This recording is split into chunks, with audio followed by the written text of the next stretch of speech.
સુરત ગ્રામ્ય પોલીસની SOG શાખાએ narcotics સામેની ચાલુ ઝુંબેશ હેઠળ એક મોટી સફળતા મેળવતા કોસંબા પોલીસ સ્ટેશન વિસ્તારના ધામરોડ ગામની સીમમાં આવેલ હોટલ નગીનામાંથી વનસ્પતિજન્ય માદક પદાર્થના ભૂક્કાના જથ્થા સાથે એકને ઝડપી લેવાયો છે। પોલીસ મહાનિરીક્ષક પ્રેમવીરસિંહ સાહેબના આદેશ અનુસાર સુરત ગ્રામ્ય જિલ્લામાં નાર્કોટિક્સની બુરી સ્થિતિને નાબૂદ કરવા અને મહત્તમ કેસો શોધી કાઢવા સૂચના આપવામાં આવી હતી।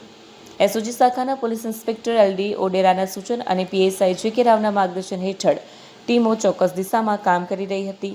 એસઓજી શાખાના પોલીસ કોન્સ્ટેબલ આસિફ ખાન જાહેર ખાન તથા એએસઆઈ કિરણસિંહ લક્ષ્મણસિંહને ખાનગી બાતમી મળી હતી।